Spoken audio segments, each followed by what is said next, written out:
നമസ്കാരം. നമുക്കറിയാമല്ലോ, അന്താരാഷ്ട്ര തലത്തിൽ രാജ്യങ്ങൾ തമ്മിൽ പരസ്പരം ഇടപാടുകൾ നടത്തുന്നത് പ്രധാനമായും ഡോളറിനെ ആശ്രയിച്ചാണ്. ഇപ്പോൾ ഡോളർ ഇക്കാര്യം കൊണ്ട് തന്നെയാണ് ലോകമെമ്പാടും വലിയ പ്രാധാന്യത്തോടെ ഡോളറിനെ പരിഗണിക്കപ്പെടുന്നതും അല്ലെങ്കിൽ ഡോളറിന് ഇത്രയും വലിയ മൂല്യം കണക്കാക്കപ്പെടുന്നതിൻ്റെയും കാരണവും അതുതന്നെയാണ്. അപ്പോൾ അവിടേക്ക് ഡോളറിന് ബദലായി ഇന്ത്യൻ കറൻസി അല്ലെങ്കിൽ ഇന്ത്യൻ രൂപ ഉയർന്നു വന്നാൽ എങ്ങനെ ഉണ്ടാകും? അത് നമ്മുടെ വലിയൊരു സ്വപ്നമാണ്. ആ സ്വപ്നം വലിയ കാലതാമസമില്ലാണ്ട് യാഥാർത്ഥ്യമാകും എന്നുള്ളൊരു സൂചനയാണ് ഇപ്പോൾ വരുന്നത്. അതിന് തുടക്കം കുറിക്കുന്നത് നമ്മുടെ അയൽ രാജ്യമായ ബംഗ്ലാദേശിൽ നിന്നാണ് എന്നുള്ള ഒരു കൗതുകരമായ സംഗതിയും കൂടിയുണ്ട്. ഇനി കാര്യത്തിലേക്ക് വരാം. സംഭവം ഇങ്ങനെയാണ്. റഷ്യയും ബംഗ്ലാദേശുമായിട്ട് ഇടപാടുകൾ നടക്കുന്നുണ്ട്. അതിലിപ്പോൾ റഷ്യ ബംഗ്ലാദേശിനോട് ആവശ്യപ്പെടുകയാണ്, നിങ്ങൾ ഞങ്ങൾക്ക് നൽകാനുള്ള പണം ഇന്ത്യൻ രൂപയിൽ, ഇന്ത്യൻ കറൻസിയിൽ നൽകിയാൽ മതി എന്നുള്ള തരത്തിൽ ഒരു സുപ്രധാനമായ തീരുമാനമെടുക്കുന്നു. അപ്പോൾ രണ്ട് രാജ്യങ്ങൾ തമ്മിൽ ഇടപാട് നടത്തുമ്പോൾ മൂന്നാമതായ ഒരു രാജ്യത്തിൻ്റെ കറൻസി ഉപയോഗിക്കുന്നു എന്നുള്ള സംഗതിയുമുണ്ട്. സാധാരണഗതിയിൽ അങ്ങനെ മൂന്നാമതൊരു രാജ്യത്തിൻ്റെ കറൻസി നമുക്ക് പരിചിതമായിട്ടുള്ളത് അമേരിക്കൻ ഡോളർ അല്ലെങ്കിൽ ചൈനീസ് യുവാൻ അല്ലെങ്കിൽ യൂറോ, അതേപോലുള്ള സംഗതികളാണ് നമുക്ക് പരിചിതമായിട്ടുള്ളത്. ഇന്ത്യൻ രൂപ അങ്ങനെ മറ്റ് രാജ്യങ്ങൾ ഒരു വിനിമയ മാർഗമായിട്ട് ഉപയോഗിക്കുന്നതായിട്ട് നമ്മുടെ മുമ്പിൽ അനുഭവങ്ങളില്ല. അപ്പോൾ അതിലേക്കാണ് ഇപ്പോൾ ഇന്ത്യൻ രൂപ കടന്നു വരുന്നത്.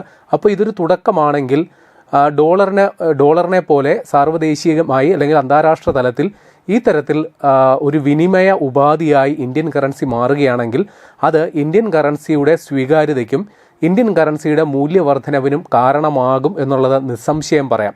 അപ്പോൾ എന്ത് സാഹചര്യത്തിലാണ് റഷ്യയും ബംഗ്ലാദേശും ഇങ്ങനെ ഒരു തീരുമാനമെടുത്തത് എന്നുള്ളതിലേക്ക് നമുക്ക് പോകാം.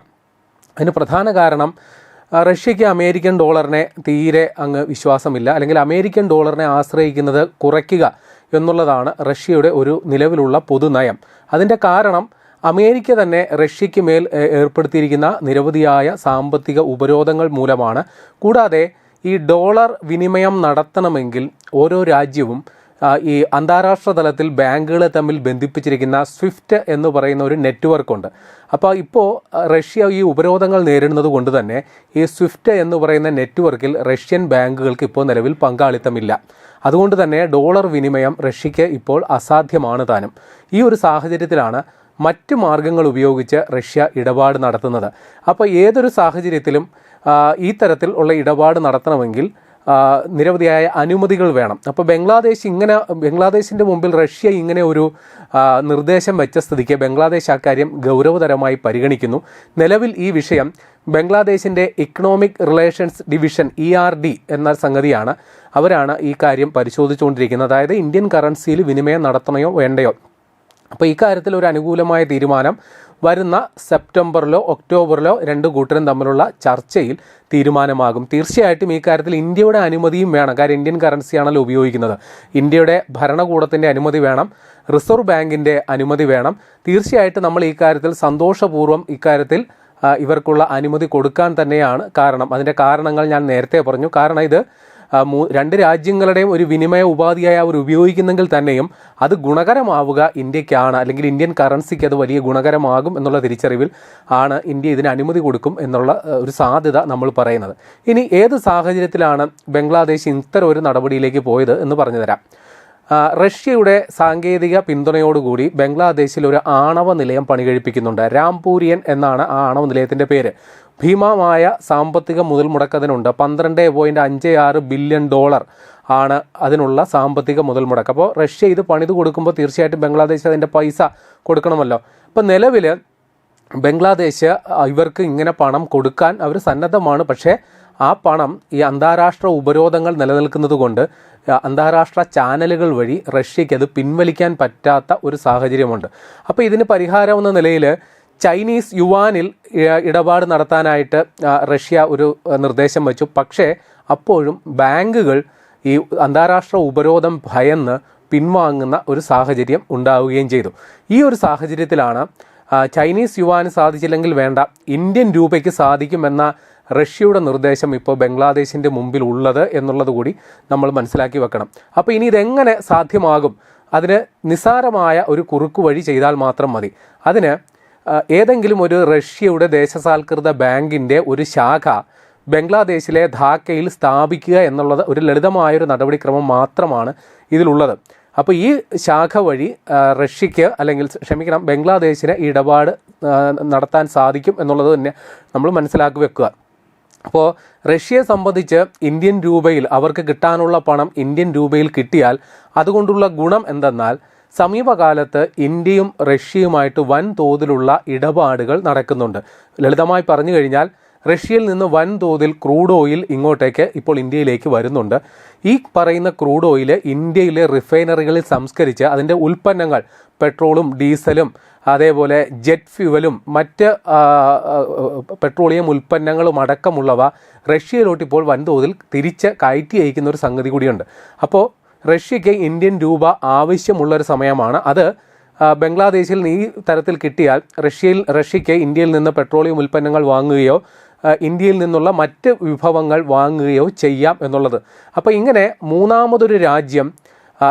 രണ്ട് രാജ്യങ്ങൾ മൂന്നാമതൊരു രാജ്യത്തിൻ്റെ കറൻസിയെ ഈ രീതിയിൽ ഉപയോഗിക്കുന്നതിനെയാണ് സെറ്റിൽമെൻറ്റ് കറൻസി എന്നുള്ളത് പറയുക. അങ്ങനെ ഇന്ത്യൻ രൂപ ഒരു സെറ്റിൽമെൻറ്റ് കറൻസിയായി മാറുകയാണെങ്കിൽ നമ്മളുടെ ആ കറൻസിയുടെ സ്വീകാര്യത ലോകവ്യാപകമായി അത് വർദ്ധിക്കും എന്നുള്ളത് നിസ്സംശയം പറയാം. അപ്പോൾ ഇനി എങ്ങനെയാണിത് സാധ്യമാക്കുക?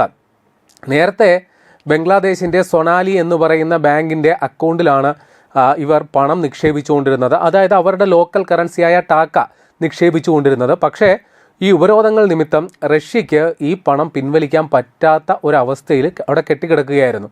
അപ്പോൾ ഇങ്ങനെ കുന്നുകൂടുന്ന ഒരവസ്ഥയിൽ ആർക്കും ഒരു പ്രയോജനമില്ലാത്ത അവസ്ഥയിൽ എന്താണ് പോംവഴി? അപ്പോൾ ഇവിടേക്കാണ് ഇതിനൊരു സാധ്യത വരുന്നത്. അപ്പോഴാണ് ഈ സ്പെഷ്യൽ റുപ്പി വോസ്ട്രോ അക്കൗണ്ട്, അങ്ങനെ ഒരു ബാങ്കിങ് ടേമിനെ കുറിച്ച് നമ്മളിപ്പോൾ മനസ്സിലാക്കി വെക്കണം. സംഭവം ഇത്രയേ ഉള്ളൂ. റഷ്യയും ഇന്ത്യയും തമ്മിൽ ഇപ്പോൾ വലിയ രീതിയിലുള്ള ഇടപാട് നടക്കുന്നുണ്ട്.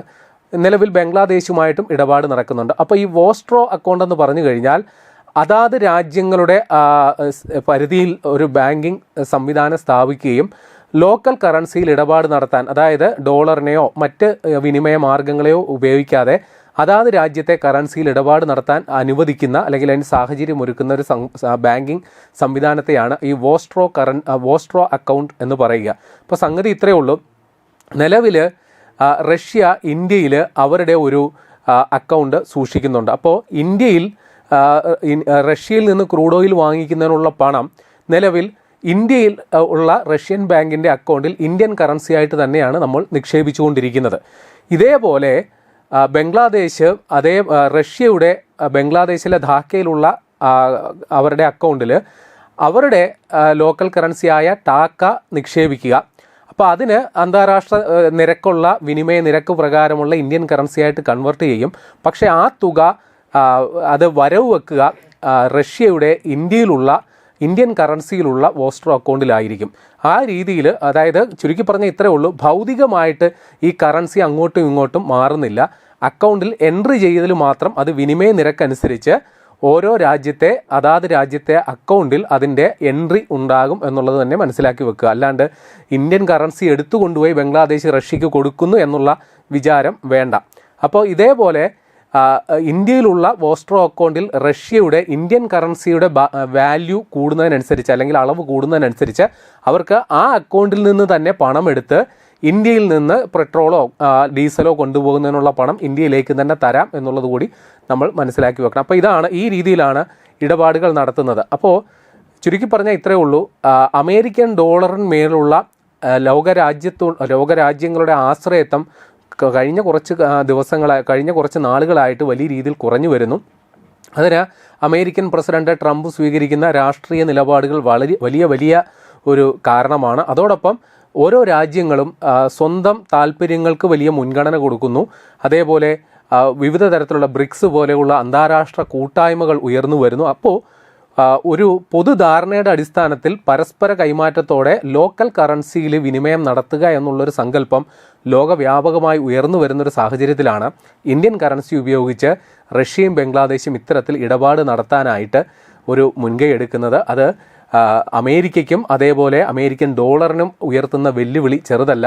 ഒരു പക്ഷേ ഭാവിയിൽ ഇന്ത്യൻ കറൻസിക്ക് ലോകവ്യാപകമായി കിട്ടുന്ന സ്വീകാര്യത വർദ്ധിക്കാനും ഈ നടപടി കാരണമാകും. ഏതായാലും വരുന്ന സെപ്റ്റംബർ അല്ലെങ്കിൽ ഒക്ടോബർ വരെ നമ്മൾക്ക് കാത്തിരിക്കണം. ബംഗ്ലാദേശിൻ്റെ ഔദ്യോഗിക തീരുമാനം അപ്പോഴാണ് ഉണ്ടാവുക. തീർച്ചയായിട്ടും ഇന്ത്യയുടെ അനുമതിയും ഇതിന് വേണം. പക്ഷേ ഈ ഇടപാടിൽ ഇന്ത്യ എല്ലാവിധ പിന്തുണയും നൽകാൻ തന്നെയായിരിക്കും തീരുമാനം.